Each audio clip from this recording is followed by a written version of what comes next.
Hello दोस्तों, स्वागत है आपके अपने चैनल टेक्निकल बिहार में। तो दोस्तों, आज की वीडियो में हम बात करने जा रहे हैं कि अगर आप बिहार के निवासी हैं और आपको इनकम सर्टिफिकेट का ज़रूरत है तो आप ऑनलाइन इनकम सर्टिफिकेट के लिए कैसे अप्लाई करिएगा। पिछले वीडियो में हमने आपको EWS का अप्लाई करके दिखाया था। अगर आपको EWS अप्लाई करना है तो आपको वीडियो का लिंक डिस्क्रिप्शन में मिल जाएगा, वहाँ से आप अप्लाई कर सकते हैं देखकर। तो सबसे पहले आपको क्या करना है कि वीडियो के डिस्क्रिप्शन में जाना है, वहाँ पे आपको एक लिंक दिखाई देगा। उस लिंक पे जैसे आप क्लिक करिएगा इस ऑफिशियल साइट पे आ जाइएगा। इस ऑफिशियल साइट पे आने के बाद आपको यहाँ पे सेम प्रोसेस करना है जैसे हमने जो EWS में अप्लाई करने में किया था। आपको यहाँ पर सबसे पहले अपना लॉगिन करना है। लॉगिन करने के लिए आपका जो यूज़र ID और पासवर्ड होगा उस यूज़र ID और पासवर्ड का डालकर और नीचे में आपको एक कैप्चर दिखाई देगा, उस कैप्चर को फिल करके आप यहाँ पे लॉगिन कर सकते हैं। यहाँ पे जो आपका लॉगिन आईडी होता है वो आपका ईमेल आईडी होता है, और जो यूज़र आईडी अगर पासवर्ड आपको नहीं याद है तो आप गेट OTP पे क्लिक करिएगा। आपके ईमेल आईडी पे एक OTP जाएगा, उस OTP को डालकर और इस कैप्चर को डालकर आप लॉगिन कर सकते हैं। यहाँ पे बहुत ही आसानी से आप लॉगिन इस पेज में कर जाइएगा। तो चलिए, यहाँ पे हम सारा डिटेल डाल लिए हैं। डिटेल डालने के बाद यहाँ पे हम लॉगिन पे क्लिक करेंगे। जैसे आप लॉगिन पे क्लिक करिएगा आप यहाँ पे नेक्स्ट पेज पे आ जाइएगा। इस नेक्स्ट पेज पे आने के बाद आपको क्या करना है, जैसे आप देख सकते हैं कि आपको आपका राइट हैंड साइड में आपका नाम दिखाई देगा। उसके बाद आपको लेफ़्ट हैंड साइड में अप्लाई फॉर सर्विस का ऑप्शन आपको दिखाई देगा। आपको इस अप्लाई फॉर सर्विस के ऑप्शन पे क्लिक करना है। तो चलिए इस पर हम टैप करते हैं। जैसे आप इस पर टैप करिएगा नीचे एक ऑप्शन दिखाई देगा व्यू ऑल अवेलेबल सर्विस, इस पर आपको टैप कर देना है। जैसे आप इस पर टैप करिएगा आपके सामने नेक्स्ट पेज खुल के आ जाएगा। अगर आपको यहाँ पे जो भी certificate, income certificate, caste certificate जो भी आपको अप्लाई करना है, यहाँ पे आप सर्च के ऑप्शन में जाकर आप यहाँ पे सर्च करिएगा इनकम। जैसे आप यहाँ पे 2 से 3 कैरेक्टर लिखिएगा, आपके सामने यहाँ पे खुल के आ जाएगा। जैसे आप देख सकते हैं issue of income certificate by DM level, issue of income certificate by RO level और issue of income certificate by SDO level. यहाँ पे 3 लेवल में अप्लाई होते हैं, तीनों लेवल का नाम लिख के आ जाएगा। अगर आप फर्स्ट टाइम कर रहे हैं तो आपको RO लेवल का चुनाव करना होता है। तो चलिए यहाँ पे हम RO लेवल का चुनाव कर लेते हैं। उसके बाद आपको क्या करना है, जैसे आप इस ऑप्शन पर टैप करिएगा आपके सामने एप्लीकेशन फिल करने का पेज खुल के आ जाएगा। इसमें आपको अपना पूरा डिटेल भरना है। जैसे आप देख सकते हैं फॉर्म X भी यहाँ पे लिखा हुआ है, आय प्रमाण पत्र हेतु आवेदन पत्र, राजस्व अधिकारी स्टल। जो RO लेवल होता है वो हमारा रेवेन्यू ऑफिसर होता है, उस लेवल पे हमारा आवेदन होता है इनकम सर्टिफिकेट का। पहले ये CO लेवल पे होता था, इसे अब चेंज कर दिया गया है। तो यहाँ पे इस पेज पे आइएगा। सबसे पहले आपको यहाँ पे जेंडर चुनना होता है, जो भी आपका जेंडर हो आप जेंडर चूज कर लीजिएगा। उसके बाद अगर आप अपने नाम के साथ कुछ टाइटल लगाना चाहते हैं तो लगा सकते हैं, अदरवाइज इसे ऐसे ही खाली छोड़ दीजिएगा। उसके बाद नीचे में आने के बाद आपको यहाँ पे जिस व्यक्ति का आप आवेदन कर रहे हैं उस एप्लीकेंट का नाम लिखना है, उसका नाम फिर आपको यहाँ पे हिंदी में लिखना है, फिर उस एप्लीकेंट का फादर का नाम लिखना है, फिर आपको फादर का नाम यहाँ पे हिंदी में लिखना है, फिर उस एप्लीकेंट का मदर का नाम लिखना है और फिर मदर का नाम आपको हिंदी में लिखना है। हिंदी में नाम लिखने के लिए आप गूगल कीबोर्ड का इस्तेमाल कर सकते हैं।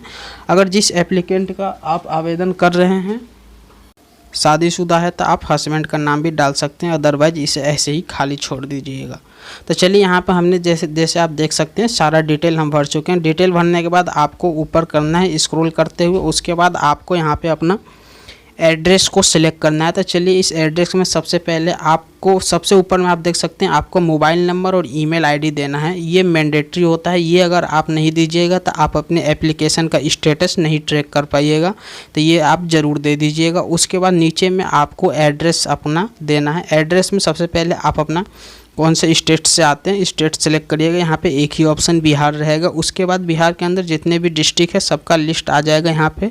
यहाँ से आप अपना डिस्ट्रिक्ट को सिलेक्ट कर लीजिएगा। तो चलिए इस लिस्ट में जो भी आपका यहाँ पे डिस्ट्रिक्ट का नाम होगा उस डिस्ट्रिक्ट को आप यहाँ से सिलेक्ट कर लेंगे। डिस्ट्रिक्ट का नाम सिलेक्ट कर लीजिएगा। उसके बाद आपको यहाँ पे आपका जो सब डिवीज़न होता है, उस डिस्ट्रिक्ट के अंदर जितने भी सब डिवीज़न होंगे, अनुमंडल, सबका नाम होगा, उसे आप सिलेक्ट कर लीजिएगा। उसके बाद आपका यहाँ पे ब्लॉक का नाम सिलेक्ट करना रहता है, तो आप अपने ब्लॉक का नाम यहाँ से सिलेक्ट कर लीजिएगा। ब्लॉक का नाम सिलेक्ट करने के बाद आपको यहाँ से पूछा जाएगा कि स्थानीय नियम का प्रकार, आप कौन से स्थान पर रहते हैं, ग्राम पंचायत में या फिर नगर निगम में या फिर नगर परिषद में या फिर नगर पंचायत में। तो अगर आप गांव के निवासी हैं तो आप यहाँ पे ग्राम पंचायत चूज करिएगा। अगर आप शहर के हैं तो नगर निगम, नगर परिषद आप चूज कर सकते हैं। उसके बाद वार्ड नंबर डालना है। अगर वार्ड नंबर नहीं पता हो तो इसे आप छोड़ सकते हैं, ये मैंडेटरी नहीं है।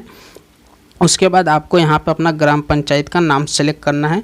इस लिस्ट में बहुत सारे ग्राम पंचायत होंगे, जो आपका ग्राम पंचायत होगा उसका नाम आप सेलेक्ट कर लीजिएगा। सेलेक्ट करने के बाद आपको यहाँ पे अपना डिटेल डालना रहता है। यहाँ पे अपना विलेज का नाम, अगर आप गांव से बिलोंग करते हैं, अगर टाउन से बिलोंग करते हैं तो अपना शहर का नाम आप डाल लीजिएगा। उसके बाद आप अपना पोस्ट ऑफिस यहाँ पे डालिएगा। पोस्ट ऑफिस डालने के बाद आपको यहाँ पे अपना पिन कोड नंबर डालना है। उसके बाद पिन कोड नंबर डाल दीजिएगा। उसके बाद आपको यहाँ पे क्या करना है, चलिए हम सारा डिटेल डाल दिए। डिटेल डालने के बाद आपको यहाँ पे पुलिस स्टेशन जो आपका होता है, उस पुलिस स्टेशन को आपको सिलेक्ट करना है। तो चलिए यहाँ पे हमारा जो पुलिस स्टेशन है उसको हम यहाँ पे सिलेक्ट कर लेते हैं। इस लिस्ट में सारा पुलिस स्टेशन का नाम है जो आपके नज़दीकी पड़ता हो, जो आपका, उसे सिलेक्ट कर लीजिएगा। उसके बाद आपको यहाँ पे क्या करना है कि आवेदक का फ़ोटो और आधार नंबर आपको यहाँ पे डालना है। तो चलिए आधार नंबर आप डालिएगा। अगर आपका आधार नंबर मोबाइल से अटैच हो तभी आप इस एप्लीकेशन को भर पाइएगा, अदरवाइज इसे आप नहीं भर सकते, क्योंकि उस आधार नंबर जिस मोबाइल से अटैच है उस पर एक OTP जाता है, आपको OTP वेरीफाई कराना होता है। तो चलिए यहाँ पे हमने आधार नंबर डाल लिया। आधार नंबर जैसे आप डालने के लिए करेंगे, यहाँ पे एग्री का ऑप्शन पूछेगा कि आपको यहाँ पे OTP वेरीफाई कराना होगा। तो चलिए हमने आधार नंबर डालने के बाद यहाँ पे चूज फ़ोटो पर क्लिक कर यहाँ पे हम एक फ़ोटो अपलोड कर लेते हैं। चलिए फ़ोटो अपलोड करने के बाद नीचे में आपको यहाँ पे आपका प्रोफेशन पूछा जाएगा कि आप स्टूडेंट है, वर्कर हैं या फिर क्या हैं। तो यहाँ से आप प्रोफेशन जो भी हो उसे चूज कर लीजिएगा। चलिए यहाँ पे हम स्टूडेंट चूज कर लेते हैं। उसके बाद आवेदन का उद्देश्य पूछा जाएगा कि आप इनकम सर्टिफिकेट का आवेदन किस लिए करना चाहते हैं। तो यहाँ पे उद्देश्य में आप लिख सकते हैं for the purpose of college usages या फिर स्कूल यूजेज, जो भी आपका ज़रूरत हो उसको यहाँ पे आप लिख सकते हैं। तो उसके बाद लिखने के बाद आपको यहाँ पे अपना सरकारी सेवा से आपको यहाँ पे इनकम का स्रोत देना पड़ेगा कि आपके घर में किस कारण से इनकम का जनरेशन होता है। तो अगर यहाँ पे दिया है सरकारी सेवा से होता है तो आप डालिएगा। अगर कृषि से आपके घर में इनकम का स्रोत है तो कृषि डालिएगा। अगर व्यवसाय से है तो व्यवसाय डालिएगा। और अन्य स्रोतों से जितने इनकम का स्रोत है उसे डाल लीजिएगा। जैसे आप जितना डालिएगा वहाँ पे उसका कैलकुलेट होकर आपका कुल आय यहाँ पे ऑटोमेटिकली प्लस होकर आपको यहाँ पे दिखाई दे देगा। जैसे हमने यहाँ पे 80,000 डाला था तो यहाँ पे प्लस होके 80,000 दिखा दिया। उसके बाद आपको यहाँ पे आई एग्री पे क्लिक कर देना है। टर्म्स एंड कंडीशन को एक्सेप्ट करने के बाद आई एग्री पे क्लिक करने के बाद नीचे में आना है आपको। नीचे में आने के बाद आपको जो कैप्चर दिखाई देगा, इस कैप्चर को आपको फिल कर लेना है। तो चलिए इस कैप्चर को हम डाल लेते हैं। कैप्चर डालने के बाद आपको क्या करना है कि यहाँ पे प्रोसेस का जो बटन दिखाई दे रहा है इस पर आपको क्लिक करना है। जैसे आप प्रोसेस के बटन पे क्लिक करिएगा, यहाँ पे आपसे पूछा जाएगा कि कृपया आप अपने नाम की शुद्धता की जांच कर ले और मोबाइल और ईमेल आईडी की जांच कर ले, क्योंकि एप्लीकेशन का स्टेटस का SMS आपको इसी मोबाइल नंबर और ईमेल आईडी पे भेजा जाएगा। उसके बाद जैसे आप पढ़ने के बाद आप ओके करिएगा, आपका एप्लीकेशन सबमिट होगा और आपने जो आधार नंबर दिया था उस पर एक OTP जाएगा। उस OTP को जैसे आप डालिएगा आप आगे के पेज पे रिडायरेक्ट कर दिया जाएगा। अगर आपके पास मोबाइल नंबर अटैच नहीं है तो इस फॉर्म को इससे आगे आप नहीं भर सकते। तो चलिए यहाँ पे हमने OTP डाल के वैलिडेट पे क्लिक करेंगे। जैसे आप वैलिडेट पे क्लिक करेंगे आधार वेरीफाई यहाँ पे सक्सेसफुल लिख देगा। उसके बाद जैसे आप ओके करिएगा आपका एप्लीकेशन इस तरह से सबमिट होके खुल जाएगा। यहाँ पे आपका सारा डिटेल इस पेज पे आ जाएगा। यहाँ से आप देख सकते हैं अगर कुछ भी इसमें करेक्शन करना हो, अगर कुछ भी मिस्टेक हो गया हो तो नीचे में एडिट पे क्लिक कर आप इस मिस्टेक को सही कर सकते हैं। अगर सारा डिटेल आपका सही है तो इसे आप क्या करिएगा, सबमिट करके सबमिट कर दीजिएगा। तो हमारा यहाँ पे इसमें सारा डिटेल सही है। तो चलिए हम फॉर्म को सबमिट कर देते हैं। जैसे आप फॉर्म को सबमिट करिएगा आपका फॉर्म यहाँ पे सबमिट हो जाएगा और आपके सामने यहाँ पे एप्लीकेशन का पेज खुल के आ जाएगा। जैसे आप देख सकते हैं ये एक्नॉलेजमेंट नंबर आपके सामने आ जाएगा। इस पर आपका एप्लीकेशन ट्रैक करने का नंबर, किस डेट को आपका आवेदन हुआ है और किस डेट को आपका ये आवेदन सफल होगा, इसमें दिया हुआ है 10 कार्य दिवस लगते हैं। इसका आप प्रिंट करके भी निकाल सकते हैं फॉर फ्यूचर के लिए। अगर आप प्रिंट करना भूल भी जाते हैं तो आपने जो मोबाइल नंबर और ईमेल आईडी दिया है उस मोबाइल नंबर ईमेल आईडी पे ये फॉर्म आपको भेज दिया जाता है, ये डेट के साथ और इस एप्लीकेशन आवेदन नंबर के साथ।